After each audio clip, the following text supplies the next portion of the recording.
Hey folks, this is Jeff with This Week with JTT. We're going to listen on to Zoe's stories. It's called Husband Overhear Me Tell My Sister I Never Did Him Now. So he got up and left me.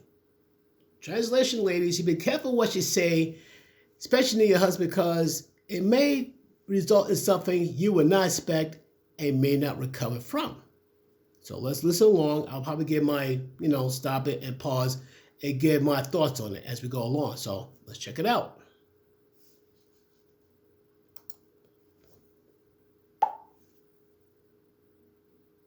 I remember the moment like it just happened. My name's Lindsay, I'm 32 years old, and honestly, I don't know what I was thinking. I was sitting in the kitchen casually chatting with my sister Danny about something I probably shouldn't have said out loud. You know when you vent a little too much and realize later you should have kept your mouth shut? Yeah, that's me. I don't think I meant for him to overhear it, but maybe deep down, I didn't care enough to keep my voice down either. I told Danny that if I had to do it all over again, I wouldn't date Derek. What? Oh, okay. You just heard right there. If she had to do it all over again, she wouldn't date Derek. So why you married him? Why? But people wonder why divorce rates are high and why a majority of them, a mass majority of them, are initiated by women. In some cases from 70, 80, in some cases 90%. Initiated by women, not men. And don't get me wrong, men will initiate divorce, like for example, in terms of adultery, oh, that's it. Paternity fraud, instant. Or the fact the woman disrespects him and mistreats him habitually every turn for some cases, not just years, decades. This is just the start of it. Check this out. My husband. I said it so flippantly, like it was no big deal. That makes it worse. It's bad if you said it, but you sound like you don't care how you say it. And even if it's nearby, that is bad. As if I was talking about a bad haircut instead of the man I promised to spend my life with. Promise? Someone told me the way you sounded. Someone told me you should really, really, really reconsider it. Say like, this could be the rest of my life here. Instead, it's like, oh, let me see how this goes. No, it don't work like that. Hence the vows for better, for worse, for richer, for poorer, in sickness and health.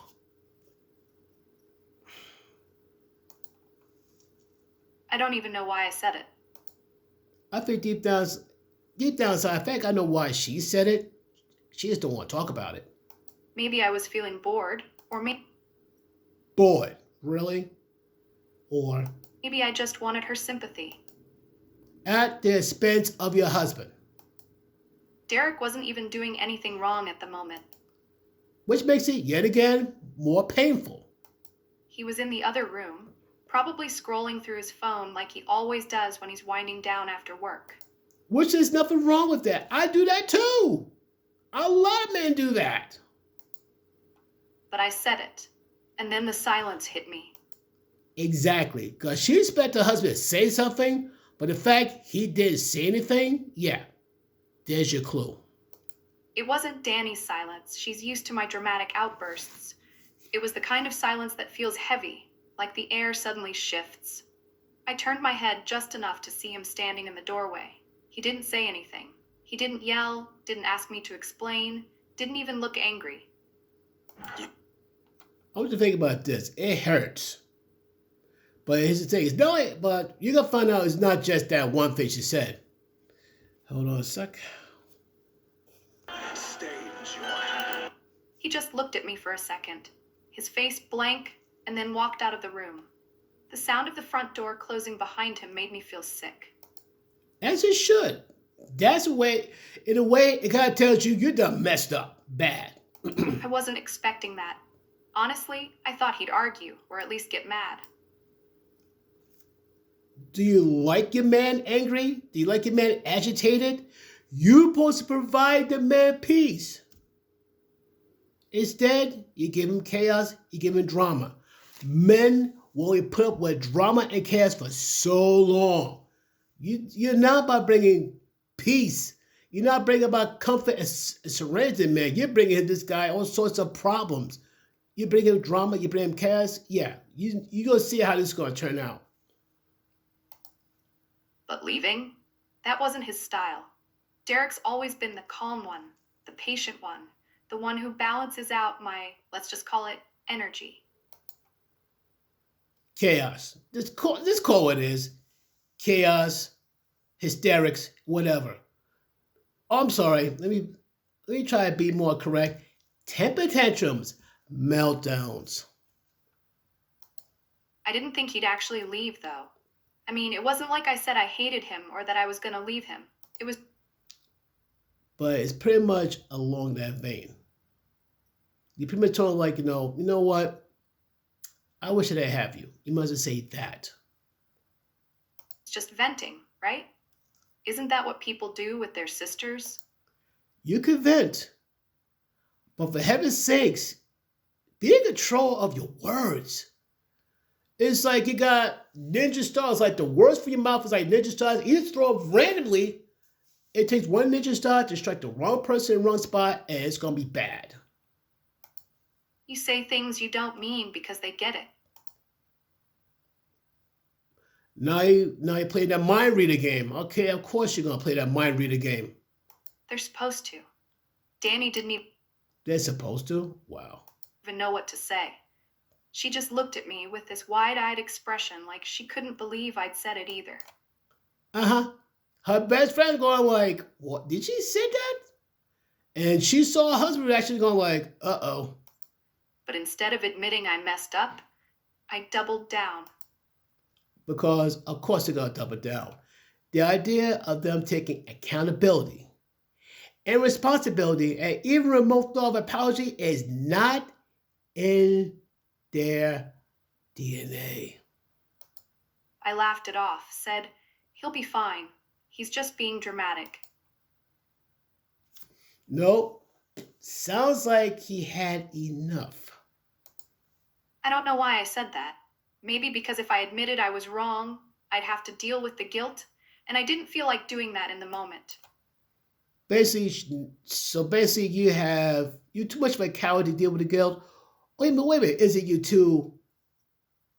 See how does describe it? If you're too scared to deal with your guilt, which makes you a coward, or you're too lazy to deal with the guilt, which makes you something worse. Hours went by, and he didn't come back. I called him once, and when he didn't answer, I texted him, "You okay?" No response. Fine, I thought. If he wanted to pout, that was on him. How about he's one away from you? Period. I wasn't about to beg him to come back over something that wasn't even that serious. They always say that. I understand why they keep saying that. Maybe to you, it wasn't that serious, but to him, it was enough to say, like, okay, that's it. Oh, keep listening, folks. It gets more interesting. But as the night went on, I started to feel this weird mix of anger and panic.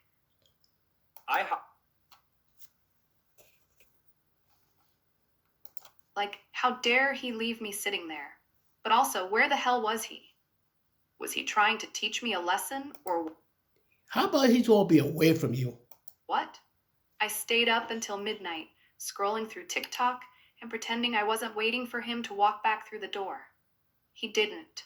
By the time I finally went to bed, I was more annoyed than anything else. I told myself he'd come back when he was ready, and that I wasn't going to lose sleep over it. Spoiler, I totally did. The human conscience is a powerful thing. As powerful as your pride is, your conscience is even stronger. Keep that in mind. The next morning, his side of the bed was still empty. His toothbrush was still in the bathroom. His shoes still by the door, so it's not like he packed up and left for good. But I couldn't shake this uneasy feeling. Because she knew she messed up bad. Texted him again. "Where are you? Can we talk?" Still nothing.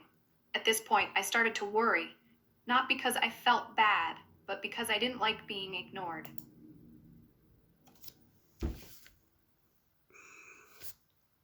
Words fail me.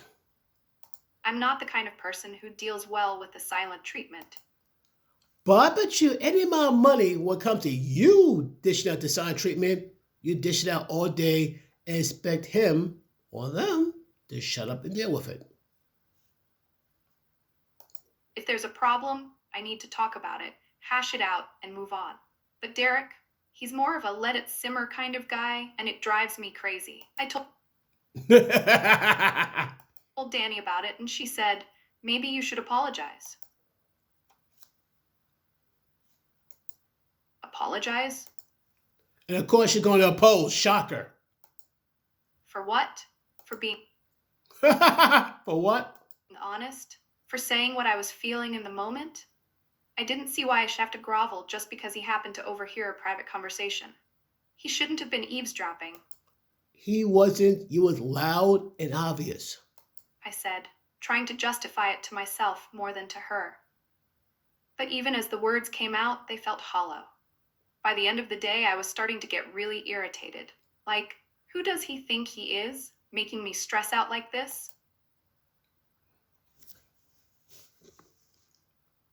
She don't realize she's pretty much just said that she wished she was never with Derek. Did she realize that yet? She could be venting all she wants, but the moment she said like you make it sound like she wished she was with Derek, and it was like that. My money say it wasn't that one time thing that made her walk away. My feeling that she did it on more than one occasion, and that was the breaking point. That was the breaking point right there. If he had a problem with what I said, he could have stayed and talked to me about it like an adult. Instead, he ran off, leaving me to feel like the bad guy. Because you are. Okay, maybe I am the bad guy. There's no maybe, you are. You're the villain in this story. But still, it's not like I said anything that wasn't true. So you wish you wasn't with Derek. At least come out and say it. But the problem is you waste this man's time, energy, resources, everything with you. Oh, let me stop. Sometimes I do wonder if I'd be happier if we'd never gotten together. Yeah, then you're making somebody else miserable. That's not the same as saying I don't love him. You're right. For all intents and purposes, she probably love him, but she don't respect him. You can love the person to death, but still treat him like trash. But here's the thing. Men would take respect over love. Remember that. Right? But as much as I tried to convince myself I was in the right, a small part of me started to wonder if this time I'd pushed him too far. Which she probably did. Derek's always been the kind of guy who lets me take the lead, who goes along with whatever I want, even when I know he doesn't always agree. Hey, check this. That was like a quick commercial thing I'd here. started to take that for granted. I always assumed he'd be there, no matter what. But now, for the first time, I wasn't so sure. The hours kept ticking by, and still no word from him.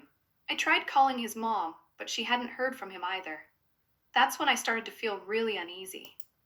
Okay. The fact that he let his mom know what's going on, where is he, and he's not home with his wife, his mom feel like, uh-oh, what happened this time? What if he wasn't just mad? What if something had happened to him? But then again, Derek's not the type to get reckless or do something stupid.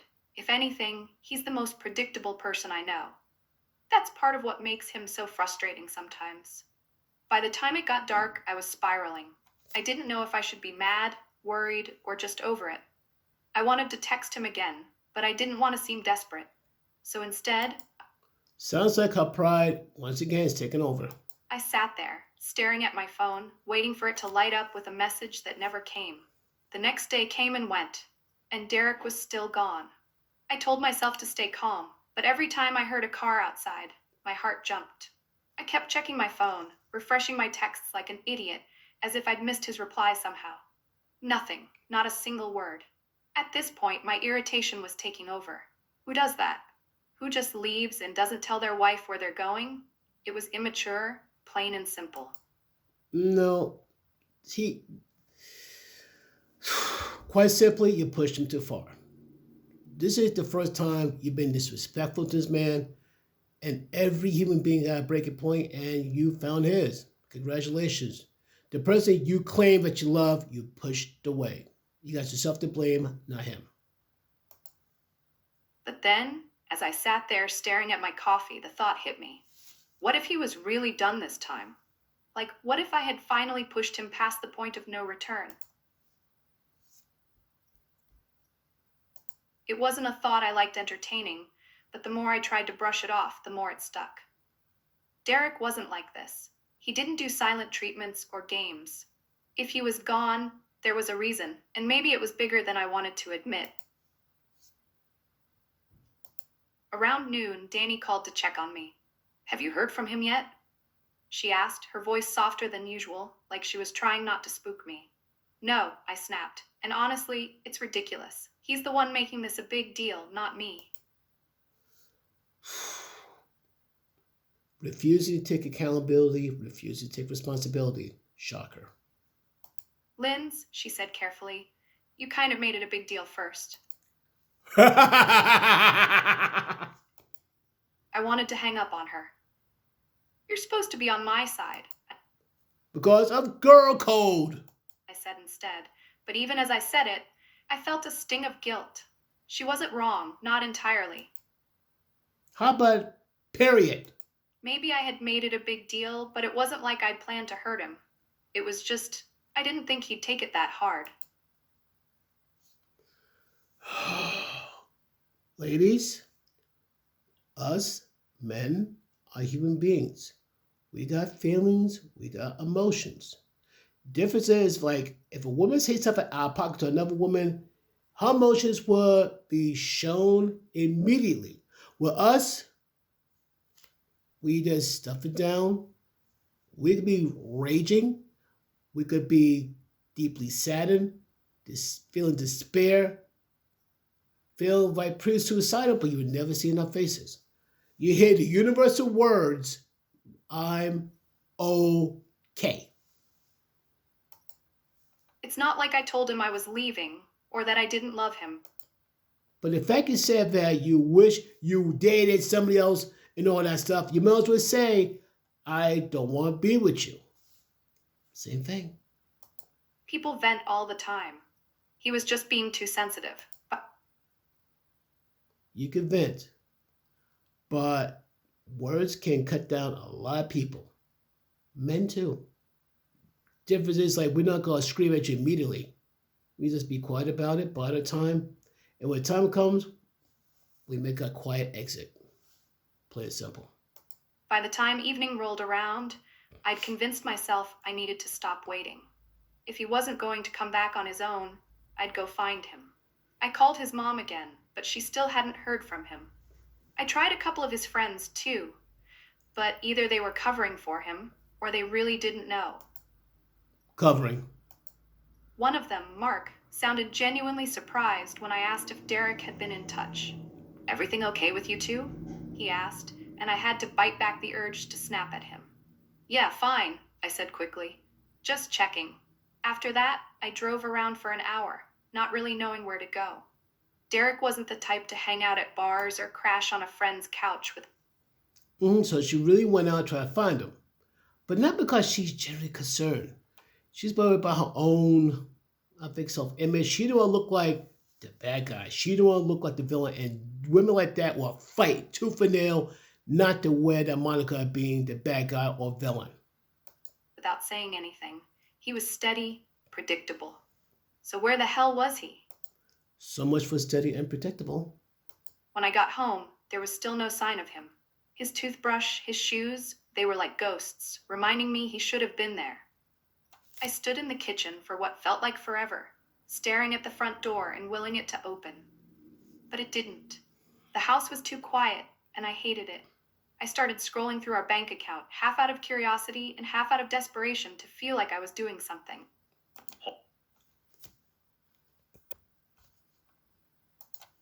That's when I saw it. A hotel charge from earlier that day. He wasn't with his mom or a friend or, God forbid, someone else. He was at a hotel, alone. I didn't know whether to feel relieved or furious. So he was okay. But also, he was hiding out in some hotel, avoiding me, like I wasn't worth talking to. Because you're not. The nerve. I called the hotel immediately. I don't even know what I planned to say if he picked up, but it didn't matter because the desk clerk wouldn't confirm anything. "I'm sorry, ma'am," she said in this fake polite tone, "but I can't disclose any information about our guests." I wanted to scream. Instead, I hung up and started typing out another text. "I know where you are," I wrote, my fingers shaking. "Can you just stop being childish and come home so we can talk?" He's done. He's done talking. He's done. He needed space to clear his head. He needed space away from you to decide what to do. What comes to you. I stared at the message for a few minutes before deleting it. If he wanted to act like a coward, let him. I wasn't about to beg. Once again, that pride of hers talking. Still, the knot in my stomach wasn't going away. I hated this feeling, like I was out of control, like he had the upper hand. Derek was supposed to be the one who chased me, who forgave Who chased you and forgave you? He's done with it. He's done. me, who let me vent and then moved on.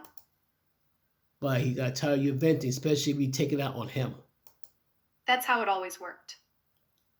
So why wasn't it working now? The next morning, I woke up to an empty house again. It was starting to get to me. The silence, the not knowing. I tried to focus on work, but every email felt like a distraction from the real problem. My husband was gone, and I had no idea what to do about it. I kept telling myself it wasn't that serious, that he just needed space, but the longer he stayed away, the harder it was to believe that. By mid-afternoon, I couldn't take it anymore. I drove to the hotel, not caring how desperate it made me look. If he wasn't going to come to me, I'd go to him. When I got there, the clerk gave me the same spiel about privacy, and I had to fight the urge to cause a scene. "He's my husband," I snapped, but she just smiled that fake customer service smile and said, "I'm sorry, ma'am." Defeated, I walked back to my car. As you should. As you said yourself, you're the one who pushed him too far, possibly permanently. As I sat there, staring at the steering wheel, I started to feel something I hadn't let myself feel in years. Fear. What Ooh. What if he wasn't coming back? What if I'd really pushed him too far this time? Which you did, I think. And what if, deep down, I knew it wasn't just about what I'd said to Danny? This wasn't the first time I'd let my mouth get ahead of me. Now it comes out. And it wasn't the first time I'd put my own feelings ahead of his. Mm-hmm. Maybe this time he'd had enough. Yep. Still, as much as I hated to admit it, I wasn't ready to apologize. Because, of course you're not. Not yet. I needed to see him first to make sure he was okay, to figure out how to spin this in my favor. Let me run this back real quick. Okay, I pulled it back. Now make sure I wasn't hearing things. Needed to admit it, I wasn't ready to apologize. Not yet. I needed to see him first to make sure he was okay, to figure out how to spin this in my favor.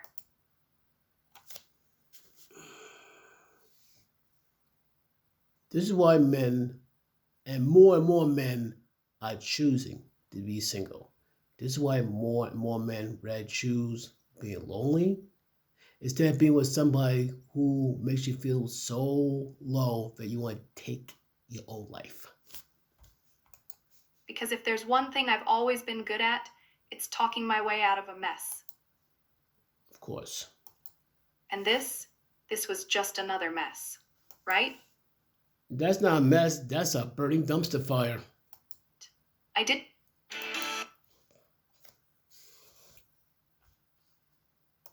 have to wait much longer to see Derek after my failed attempt at the hotel. Late that same evening, the front door finally opened, and there he was. He didn't slam the door or throw his keys down like I might have done in his place. He walked in calmly, almost too calmly, and I couldn't read his expression. That blank look on his face unnerved me. I was ready for a fight, or at least some dramatic response. But this This was worse. He set his bag down by the couch and stood there for a moment, looking at me like he was trying to decide what to say. For a second, I thought he might just walk upstairs without a word, but instead, he spoke. "We need to talk," he said, his voice steady, almost cold. "Yeah, no kidding," I snapped back, folding. Okay, it's funny. When women say we need to talk, we even know immediately it's not good. But when men say we need to talk, women don't take it seriously until you get deep in the conversation. Then you go like, "Uh-oh." My arms across my chest. I was already defensive, even though I knew I should have been the one to apologize.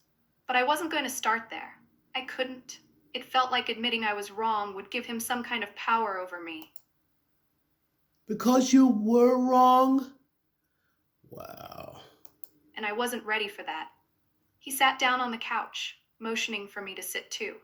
I stayed standing, leaning against the kitchen counter like I was too busy to care. "You gonna explain why you ghosted me for 2 days?" I asked, trying to sound casual, but my voice came out sharper than I intended. Derek sighed, rubbing his hands together like he was trying to warm them up. "I needed space," he said, "to think, to figure out how to even talk to you after what I heard." I rolled my eyes. "Oh, come on, Derek. Are we really doing this?" Yes, we are. "You overheard one thing. One thing that Key words, you say one thing. But I said in private to my sister, and now you're acting like it's the end of the world." "It wasn't just one thing, Lindsay," he said, his voice rising slightly, though he quickly brought it back down. "You said you'd never date me now, that if you could go back, you wouldn't choose me." "Well, maybe I wouldn't." I shot back before I could stop myself. so instead of like trying to take accountability for what she said, she doubled down like, "Yeah, maybe I would not date you." Not helping. Not helping. The words hung in the air, and for a moment, I regretted them. Too late. Too late for regrets. But then I doubled down. "You've changed, Derek. And she gonna go first she doubled down. Now she gonna go 10 toes deep. 10 toes down on me. Wow. That pride is the devil himself in this woman. That pride is gonna be, oh, wow. We both know it. You're not the same guy I married. I hesitated, trying to choose my words carefully, but my emotions got the better of me. "You're lazier now, okay? You've let yourself go. No, she did not. Don't even try anymore. Can you really blame me for feeling like this?" Wow. He looked at me, and for the first time, I saw real hurt in his eyes. But instead of getting angry, he just nodded slowly, like he was expecting this. Often enough for that much, I blame her for being disrespectful to this man. I blame him more for him putting up with it for so long. He puts up with it. He goes along like she's a spoiled child, and he gives her way. What makes it worse, what he should have done is lay down the boundaries early on and have decided, look, this is how it's going to be. These are things you should not do or say.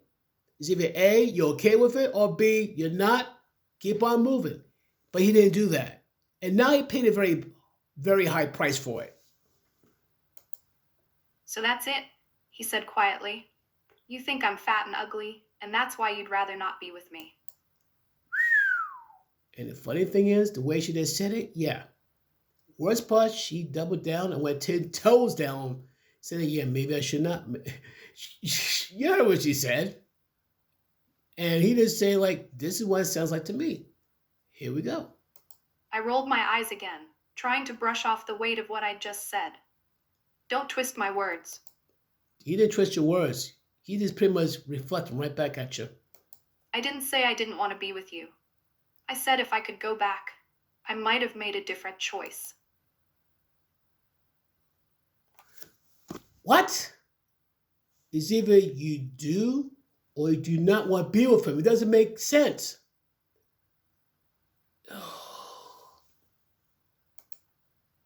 That's not the same thing. Sure sounds like it to me, he replied, his voice steady but firm. Yep, this time he's not backing down. And you know what? Maybe you're right. I have changed. I've gotten older. I've gained some weight. I've gotten comfortable. But that's what happens when you're married, Lindsay. You settle into life together. You build a life. Or at least, that's what I thought we were doing. I felt my face flush, a mix of embarrassment and anger bubbling up inside me. Don't make this about me, I said, my voice rising. You think I don't notice how distant you've been? How you barely even talk to me anymore? And The way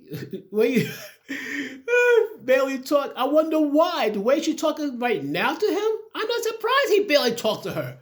Deal with her as I deal with Pitbull with rabies. You make a wrong move, you'll get your face snapped off. unless it's about work or bills or what we're having for dinner, you're not exactly giving me a reason to feel excited about this marriage, Derek. So this is my fault now? He asked, his tone calm but incredulous. I'm the reason you're unhappy? The reason you don't respect me enough to keep a conversation like that between you and your sister out of earshot? I threw up my hands in frustration. You're twisting everything. No, so far Derek is hitting all the marks. I'm just saying, maybe if you put in a little more effort, worked out, showed some interest in me like you used to, I wouldn't feel like this. Basically, it. She said, "Don't make it all about me," but at the same time, it is about me. Maybe you work out more and put more interest in me, things be better. Basically, she wants Derek to put her on a pedestal and worship her. Mm-mm-mm. Wow. He stared at me for a long moment.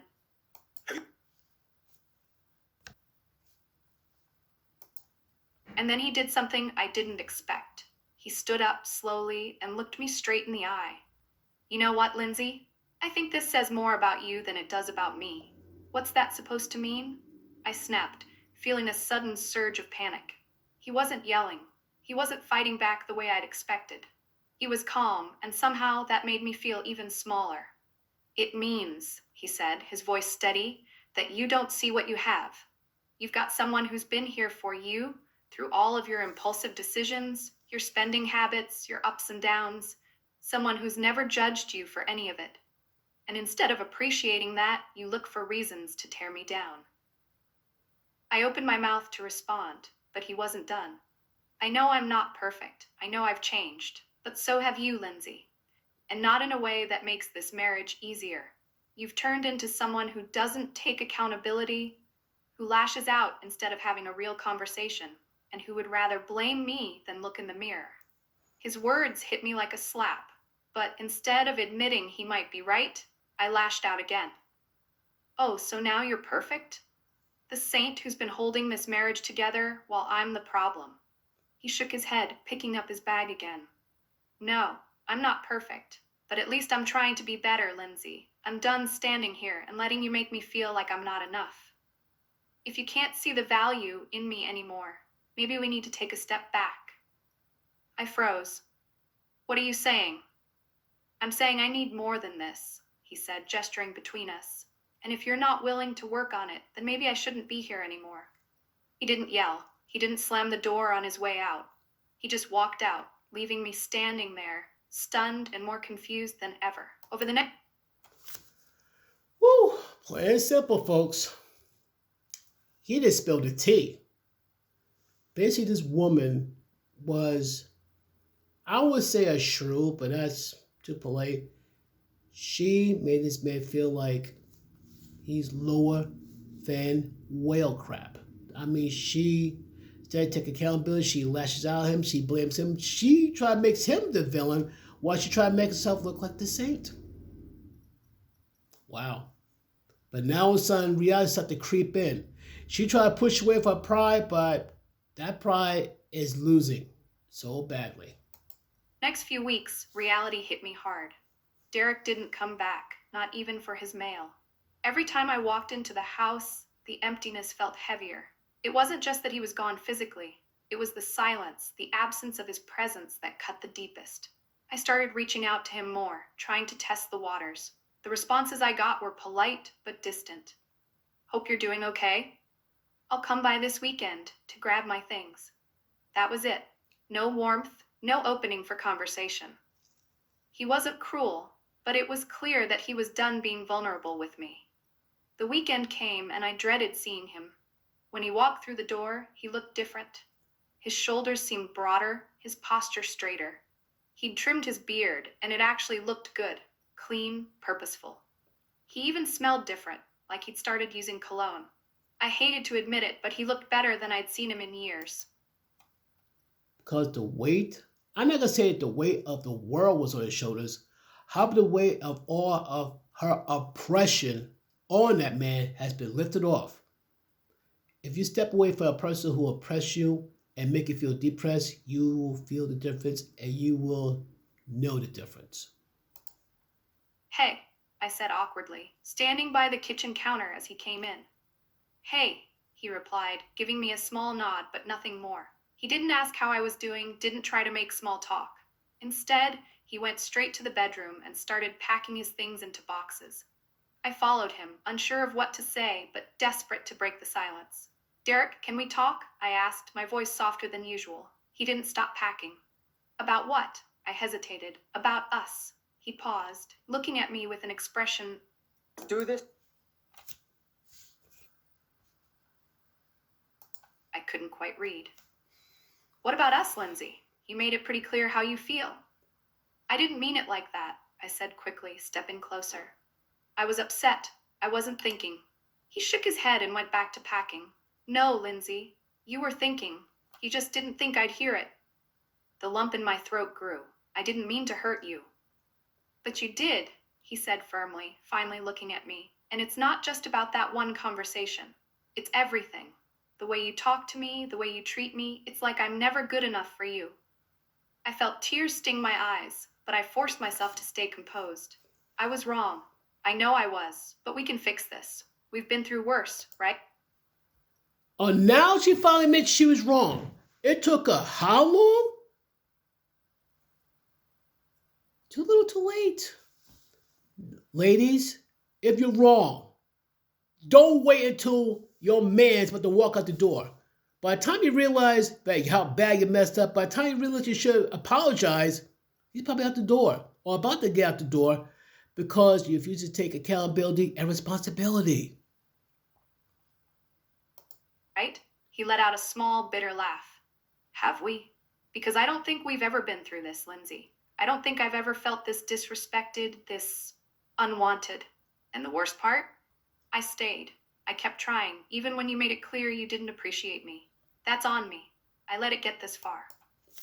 Unlike the woman, the man takes accountability for his action. He stayed. Despite what she put him through, he stayed. And he acknowledged it. For that, I give the man points. His words hit like a punch to the gut. I wanted to argue, to tell him he was wrong, but I couldn't. Deep down, I knew he wasn't. So what? That's it? You're giving up on us? My voice cracked, and I hated how desperate I sounded. I'm not giving up, he said, his tone steady. I'm choosing myself for once. I'm done trying to prove my worth to someone who doesn't see it. Whoo! Men, please take notes. I stared at him, my mind racing. This wasn't how it was supposed to go. He was supposed to forgive me, to tell me we'd figure it out together. But he had enough. Instead of trying to try to better yourself so you won't do it again, you end up doing it again. But instead, he was standing there, calm and resolved, like he'd already made his decision. I can change, I said, my voice barely above a whisper. I'll do better. I'll be better. He sighed, setting down the box he was holding. Lindsay, I hope you do. Not for me, but for yourself. But I can't be the one who waits around for you to figure it out.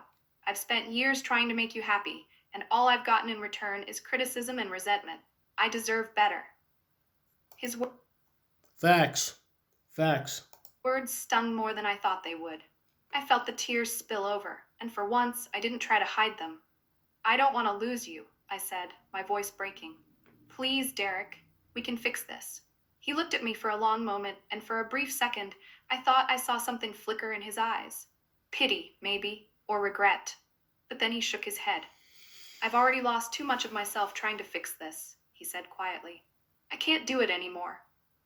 He picked up the box and walked out of the room, leaving me standing there, my heart shattering into pieces. I wanted to chase after him, to beg him to stay, but I knew it wouldn't make a difference. He was done, and for the first time, I realized I might really lose him for good. Over the next few days, I tried to distract myself. I threw myself into work, went out with friends, anything to avoid being alone in the house. But no matter what I did, the emptiness followed me. Derek wasn't just gone physically, he'd taken a piece of me with him. A month later, I saw him again. He was at a coffee shop, sitting at a table with a woman I didn't recognize. She was pretty, not stunning, but she had this natural, effortless kind of beauty. They were laughing, and he looked happy. Happier than I'd seen him in years. I wanted to march over there, to interrupt their little moment, and remind him that I was still his wife. But I didn't. I just stood there, watching from a distance, feeling the weight of my own mistakes. This was my fault. I had pushed him away, torn him down, and now he was moving on without me. When he saw me, his smile faded for a second, but he didn't look angry or upset. He just gave me a small nod, like an acknowledgement, and then went back to his conversation. It was like I was already a memory to him, something he'd moved past. As I walked out of the coffee shop, I felt the full weight of my choices settle over me. I had spent so much time blaming him, picking at his flaws, that I hadn't seen how much he was giving me. And now it was too late. For the first time in my life, I felt truly alone. And for the first time, I realized that it wasn't Derek who had failed me. It was me.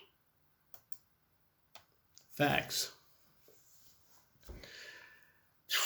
Ladies, I don't know what ex damaged you.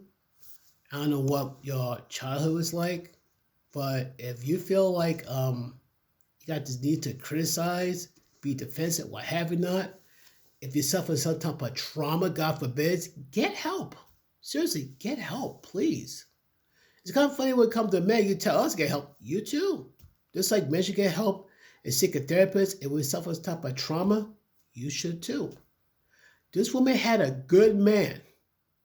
And she knew she pushed him and pushed him, disrespected him, tearing him down, make him feel like one of the things that could really hurt a man is make him feel unwanted. I mean, disrespected is, like I said, that's the big one is being disrespected. That's a big one. Make him feel unwanted.